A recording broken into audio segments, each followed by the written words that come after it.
This podcast is brought to you by Harry, the employee experience platform built for the front line. This podcast is brought to you in association with A2H Solutions, your premier destination for tailored strategic recruitment solutions. A2H, connecting talent and opportunity seamlessly. This episode is proudly sponsored by Candid Hospitality, your anonymous matchmaker for hospitality careers. Sign up in secret today at candidhospitality.co.uk.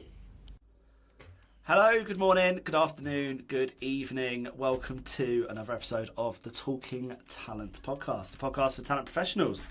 I'm Ben Sewell, and with me as always, my beautiful, glamorous, sunscreened assistant, Mr. Dale Taggart. How are you? Sunscreen is better than peeling on the forehead. Yes, it is. Let's not draw attention to this. No, let's draw attention to it because you need to learn a lesson. You need to wear your sunscreen. Yes, I know. I put some on in the morning.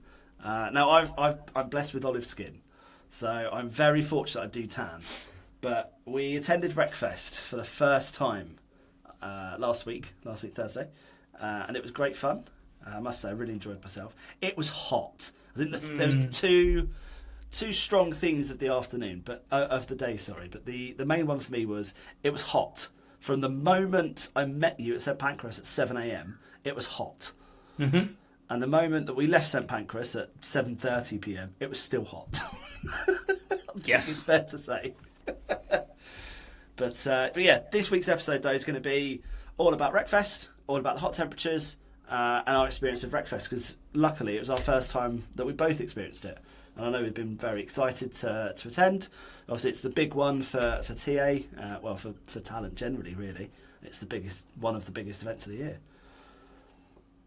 Yeah, I mean, I think it was definitely hot, and there was not a lot of shade, and the one parts that were shade were inside tents that acted like a sauna. Oh my word. Some of them I genuinely, like by the middle of the afternoon, I can't remember half of what was said in some of the talks because I was just too busy trying to get comfortable, and I'm just there like wriggling about. But no, it was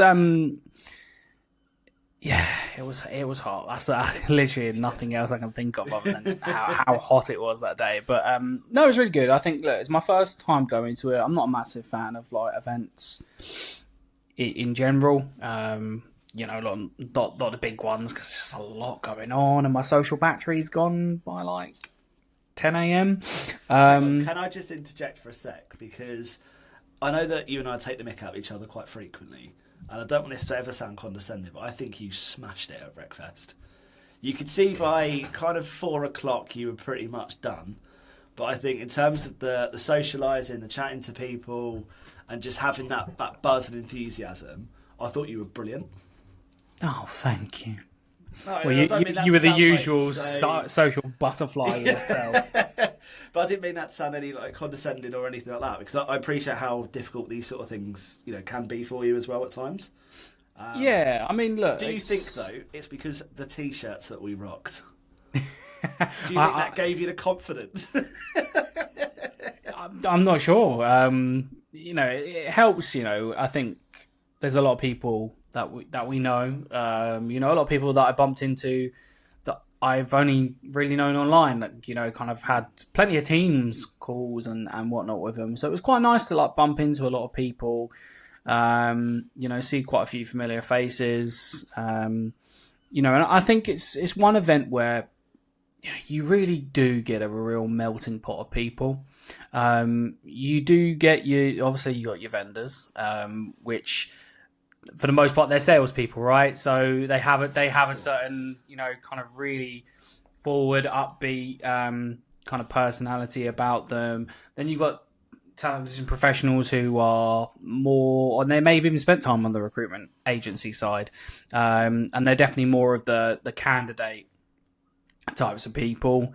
Then you've obviously got a bit more reserved. Then you've got some people that kind of in the middle. Obviously you got your strategic, and I think people there's so many different topics that for people to care about. Different people talking about different things. It was quite nice to kind of have all of that. I think there were some cons, I guess, or some critiques, or can be better type of thing that I'm sure we'll talk about in the pod. But for the most part, it was just really nice to see how many different types of people there were around there, and for the most part, everyone seemed to be having a good time, especially when the bars opened up. Yeah.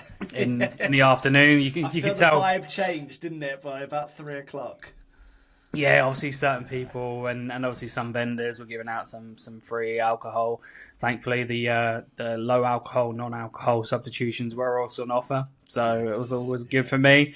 But no, I really enjoyed it. I think it was quite fatiguing, social battery wise, but it was great, and obviously bumping into a few people. We'll have one on the pod soon, and there was just really good conversations happening, and I did enjoy some of the sessions as well.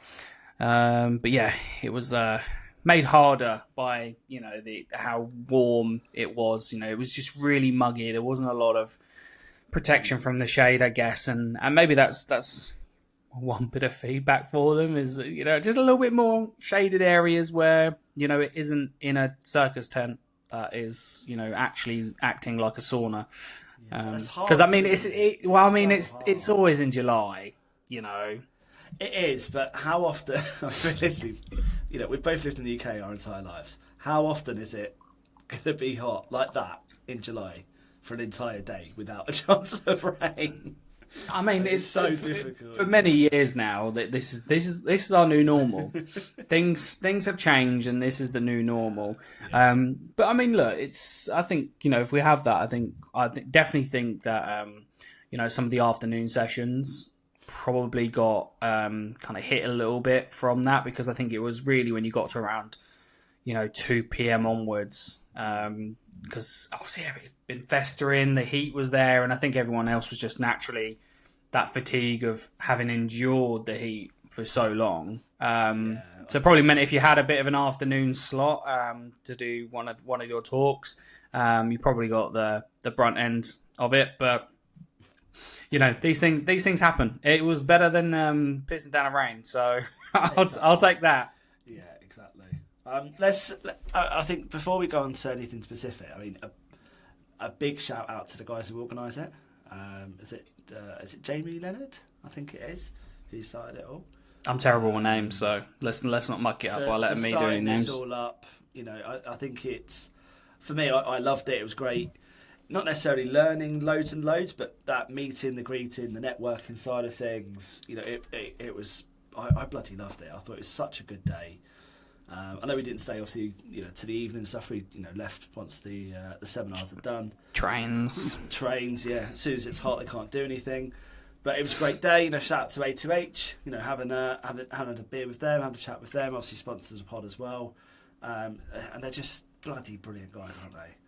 James and Darrow are just absolute top guys. But yeah, I really enjoyed it. I agree with you. It was bloody hot. Those tents were hot. And there was obviously one particular one that we'll obviously talk about in a sec, which was way too hot in there, and wasn't the most impressive one, considering the topic was quite enticing for us both, quite an interesting one. I was really buzzed. Didn't for really it as deliver. Well. Yeah, so was I. It just didn't deliver at all, unfortunately. You were in your element, Ben. It has to be said. Like what do you mean? that type of environment, that kind of networking event, it's just almost like you are just built for it.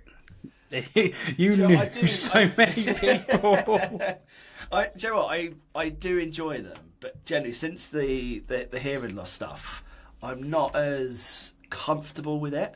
I think once I have the op and have that the bone anchored hearing aid thing, I think it'd be a lot better because I'll be able to hear properly from both sides and stuff. And I feel I'll have that confidence back a little bit more.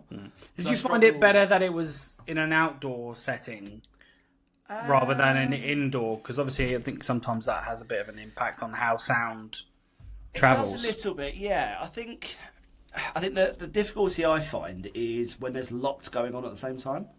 So I know we're going off topic here, but yeah, I think that's the difficulty I find, because it makes such a difference if I'm like, I don't know if you've noticed it, but when I talk to you, like obviously in person, I will turn my head slightly to make sure that the sound goes in properly. Like, especially if we're sat in Weatherspoons or something like that, or at the event there's lots of people talking. It's the only way I can try and sort of hone in. I try and obviously like lip read a little bit more, and I can start processing it.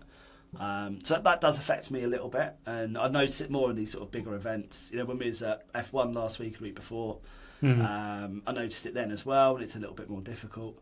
But yeah, I think probably outside it probably helped a little bit. Yeah, it's hard to say, but probably it was a little bit easier.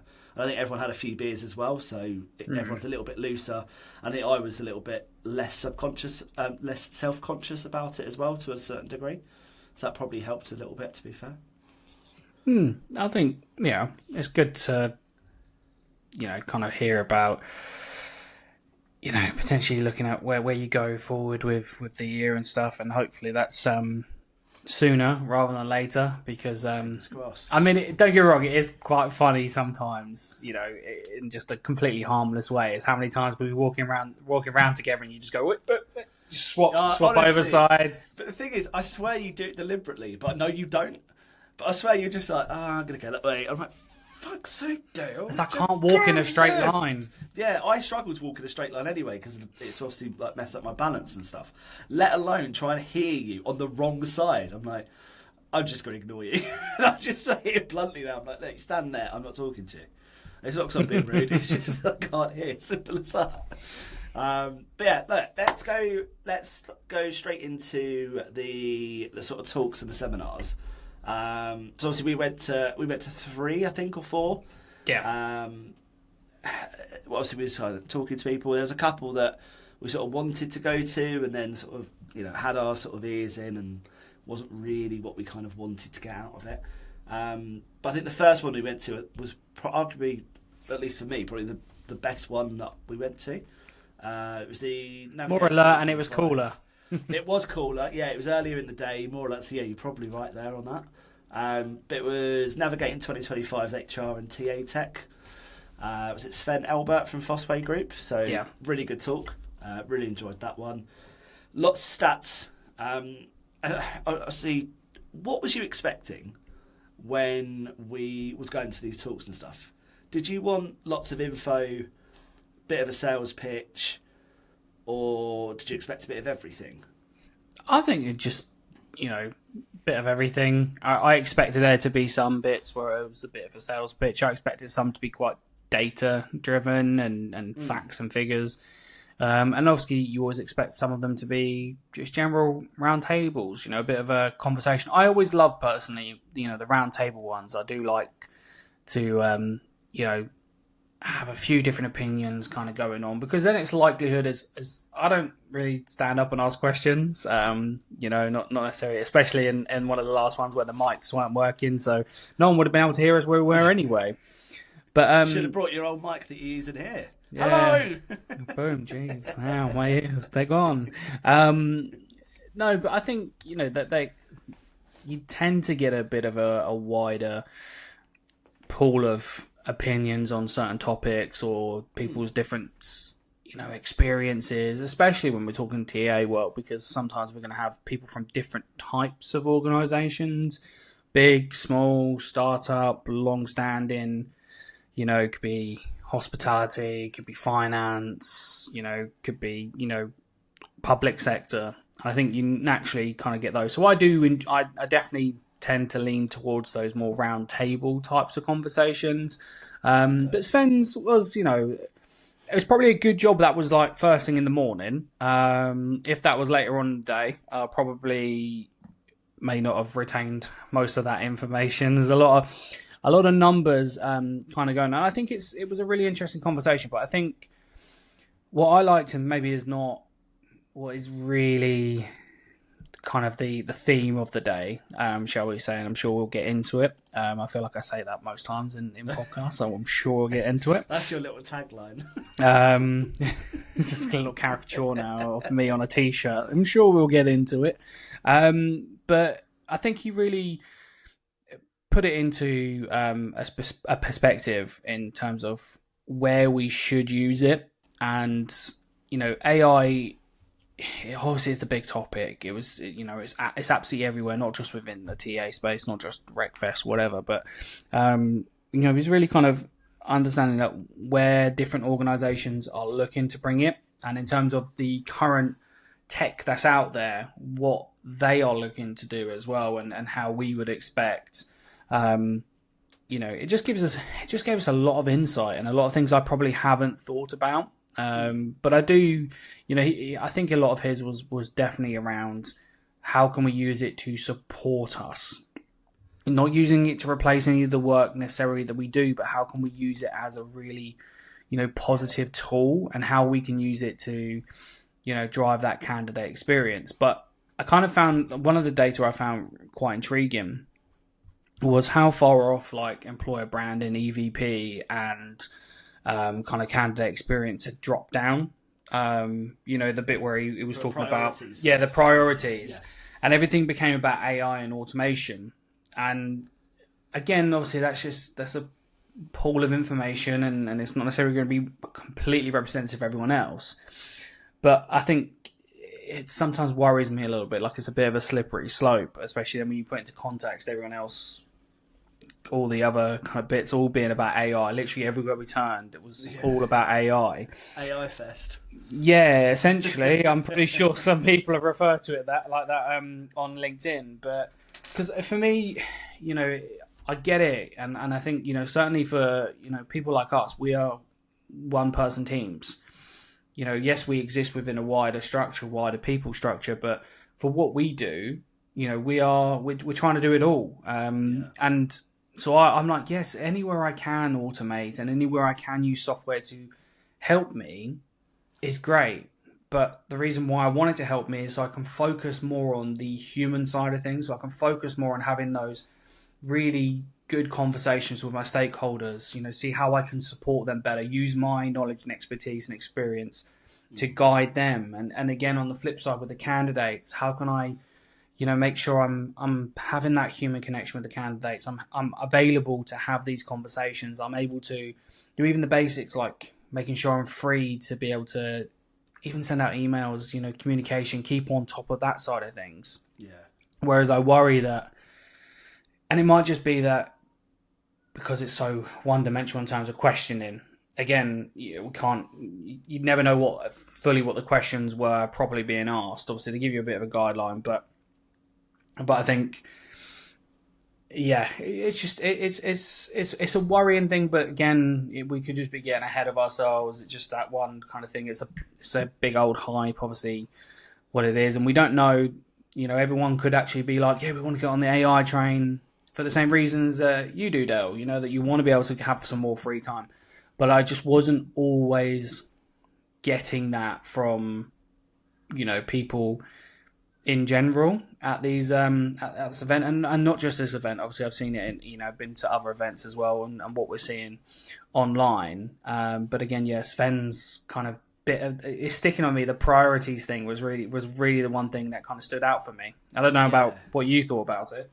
No, I agree with you on that, and I think just to kind of piggyback off of it, really, I think the biggest thing for me was, I don't know if you remember the graph that he showed about where people are using AI and how far AI is coming across. Obviously, didn't name the AI companies or anything, but in terms of like the early adopters and things like that of integrating AI into their recruitment process, HR process, whatever it may be, it's actually reasonably low.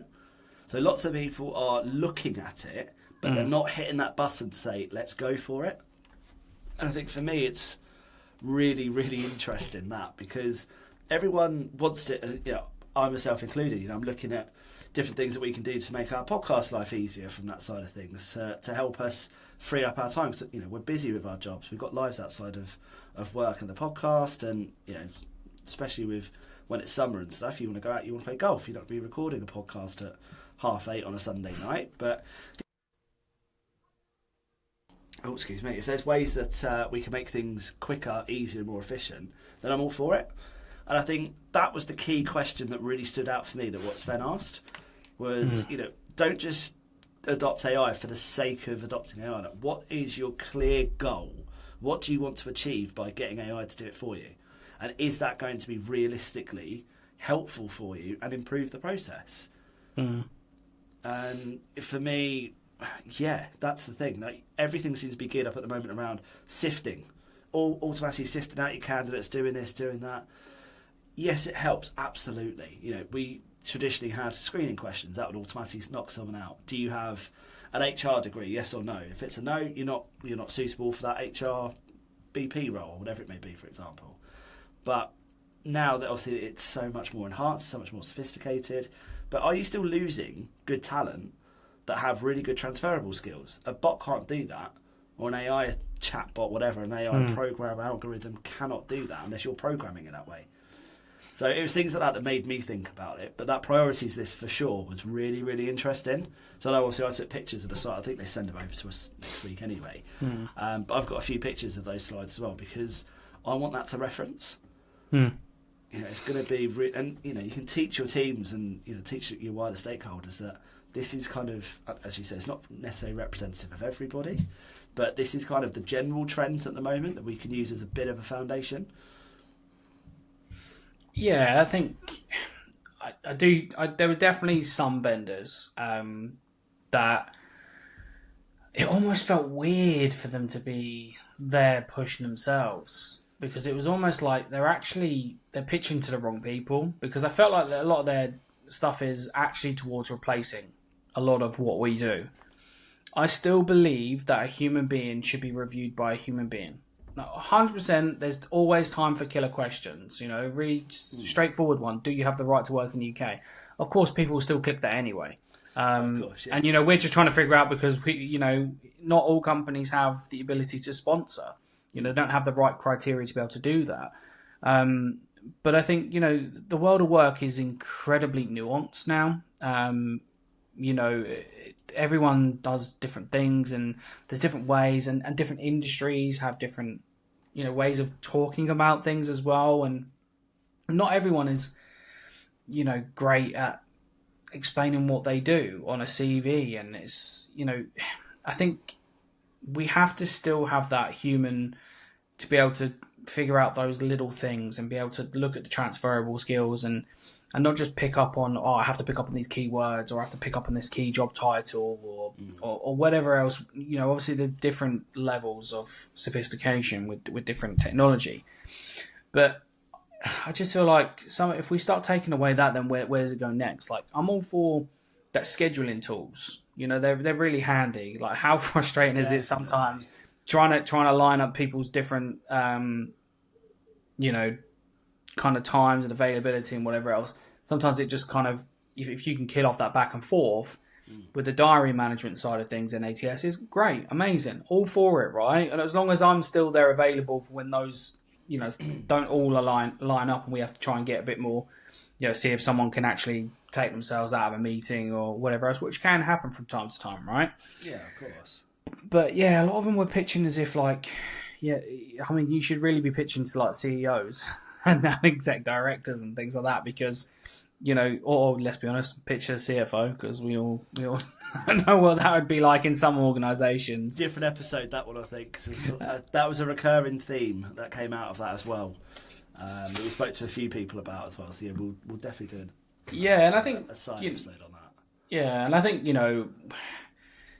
I said it to one person, they did agree. Is that, like, I feel like if we allow it too much and we buy into all of this, we might as well be signing our own redundancy papers, as for the most part of us. And because we don't want to make ourselves seem like there's just nothing that these are all things that AI can do better than us, or they can at least do to the same level. We've got to be looking at it as a tool to support us to be better at some of those really good key things, rather than, let's just have this, do all our jobs for us to make our lives easier. I think it's how we pitch it is actually really key. But right now it's all just about, AI. And that's when you figure out a lot of it is, going back to Sven's talk, was actually a lot of people, it's high, a lot of those companies, it's high on their priorities, but they actually haven't adopted much. No. Because I think some of it's about the buzz and the hype, and almost if you're not working towards that or you're not talking about it, it's almost like as if you're falling behind. Where actually I feel like there is maybe a space for, let's adopt a bit of AI here and there. Let's not do the agent AI was it called, where it's kind of more of that actual artificial intelligence rather than some of the artificial intelligence that's actually the AI that's been about for quite a while now.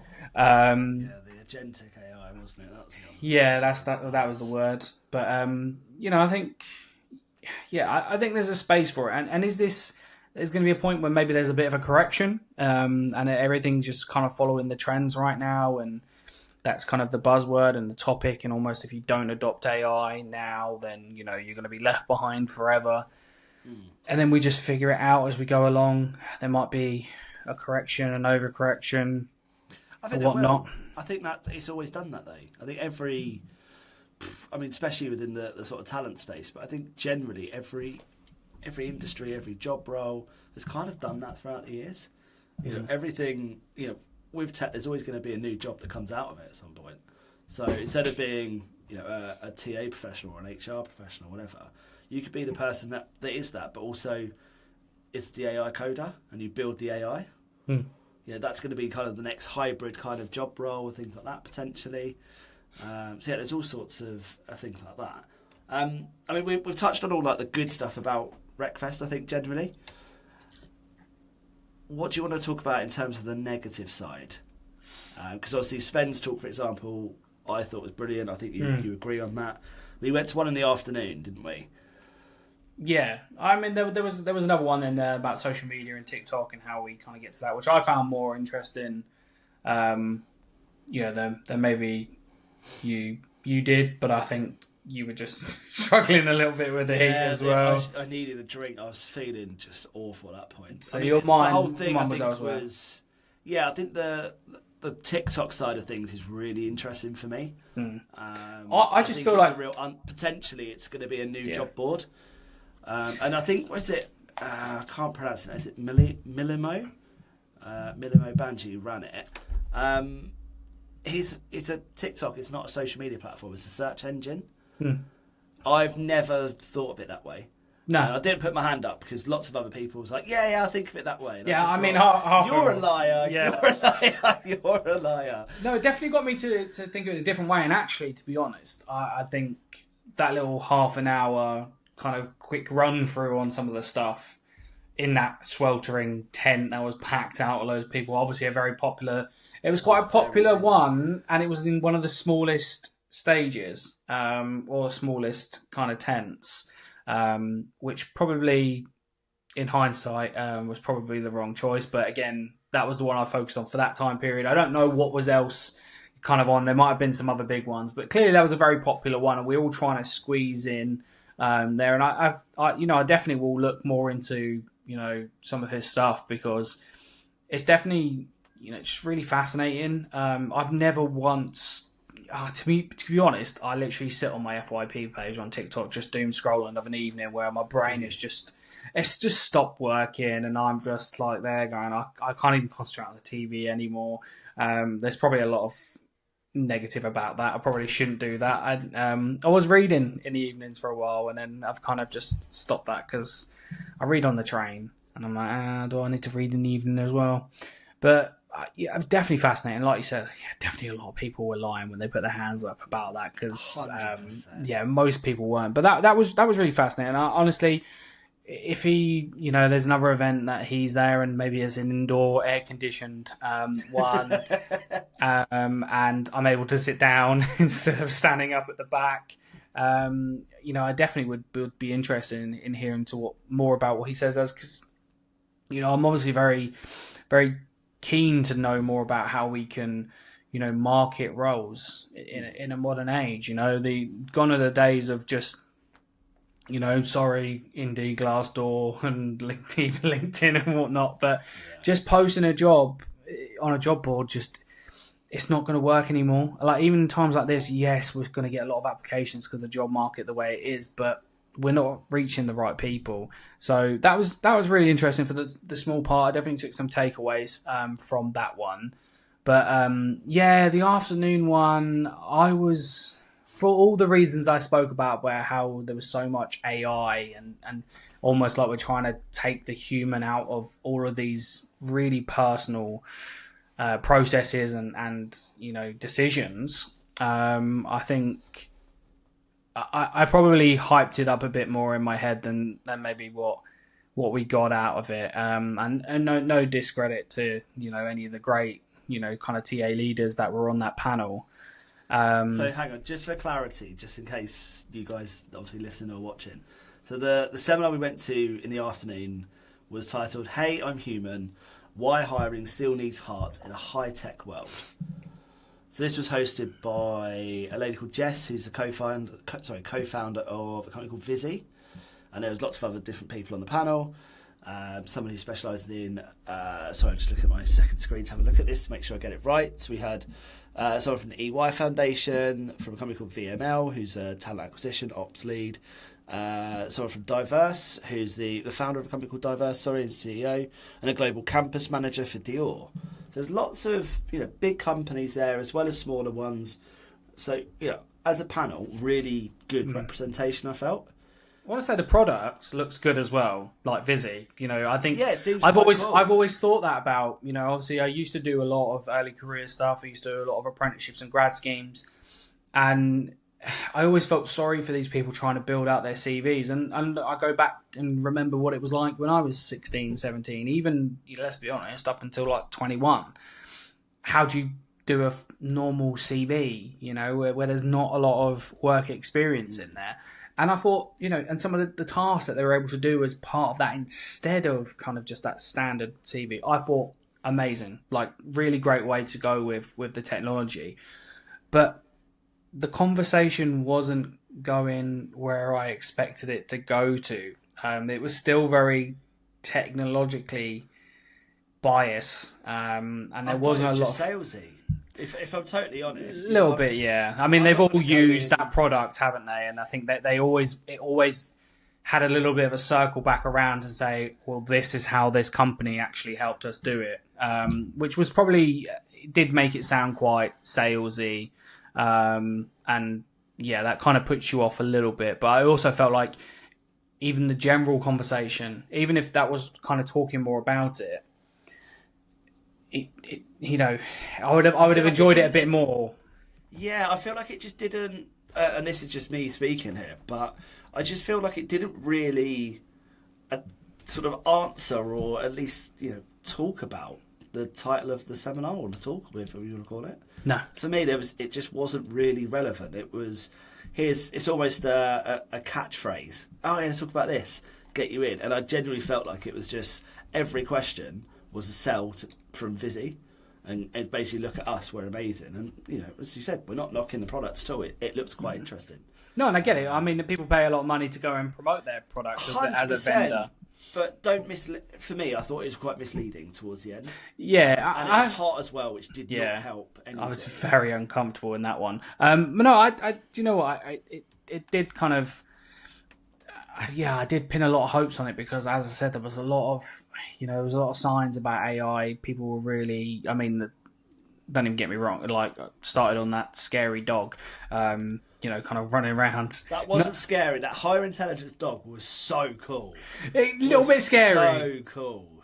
When it was walking towards me, a little bit scary. So I get that, there was some cool things about technology and whatnot, but I felt like it was very weighted towards AI and tech and stuff like that, and so I was like, this is what I want to talk about. This is something I want to listen to, and the content, it just wasn't there, which was actually a little bit disappointing, especially when we endured for like 40 minutes in that tent, which was it was a sweatbox. By that point, I was very uncomfortable kind of in that one. I couldn't even sit still. I was that uncomfortable. Don't know if you noticed, Ben. I did. Yeah, I did. I don't want to sort of leave it on a negative vibe here, because I think, just to sum up, it was a really good day. I enjoyed myself, and I've got to say a massive thank you to Tracy for sorting me out the free ticket as well. So thank you, Tracy, absolute G. Big up, Tracy. Big up, Tracy. But it was a really good day, really good people there. Great to meet people face to face, and the random conversation, end up chatting. The guys at the BBC, for example. It was great just having a chat with them. 5-10 minutes. Could you sit on a bench because every bench was taken? Can we sit here? Of course you can. And you just end up talking. So it was a really interesting day. Would you go next year? I don't know. To be honest, I don't know. I liked it, but I don't know. That's just me now thinking. Interesting. May change. Say yes. That may change my mind. Maybe kind of next year. I think. Yeah, I mean, yeah. Off the top of it, I just genuinely just don't know. I'm assuming we could have a stand next year as the podcast. Yeah, I mean, it changes it a little bit, and I think I don't know. I paid for a ticket, and I just part of me just maybe I don't feel like I got all the value that I wanted out of it personally. But I'm not knocking it. I did have a good time. But and there are definitely way more pros than cons. But I'm just not sure. But that may change your mind. I can probably be easily quite coaxed into it next year by you, Ben. To be honest, but yeah, Wetherspoon's breakfast in the morning sorted. Dale's there, and a bigger emblazoned T-shirt. So actually, just before the end, so if you are watching on YouTube, so Dale, if you could just stand up for me a sec. Just stand up, just a little bit more. No. So we got some merch. We was repping some T-shirts. We got a few comments about it. Dale's also smashing up his office at the same time. So we got Talking Talent T-shirts, and then Dale is currently repping the I Heart Talking Talent shirt. So I'm absolutely excited for that. I was going to, but it was way too hot in this little office. So we don't even need to ask you the question. I'm going. 100%. You're definitely going. I'm going. I loved it. I thought it was great. It's like I like meeting people, like seeing people.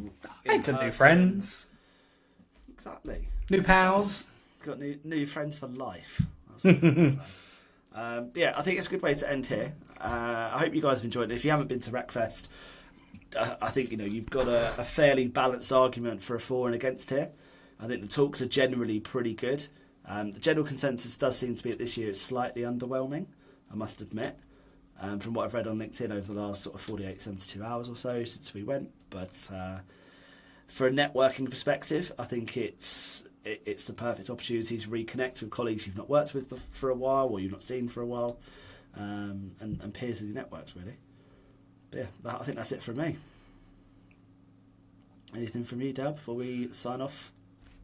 No, I think that covers it. I think we could talk in more detail about a lot of different things more often than not. But no, I do think it's a balance, and I think everyone should give it a crack. Make your own opinions, and I think there's so much to do, and then maybe we just didn't do some of it. Maybe I didn't look into it as much. I was just psyched to kind of go for the first time after every years of wanting to go but not quite being able to go. Maybe I destroyed it all in my head with some hype. Who knows? But maybe. But it was good. Definitely enjoyed it. And I think I would say to anyone, if you're in the TA space, definitely give it a crack. Have a look at tickets next year. See if you can get yourself some on board with your team or whatever else. If you're in a bigger part of a team, I'd imagine you'd probably have quite a good day out. Yeah, absolutely. I think that's a good selling point. It is a good day out. So yeah, listen to us. We know what we're doing. But thanks for listening. Until next week. Thank you very much. See you later.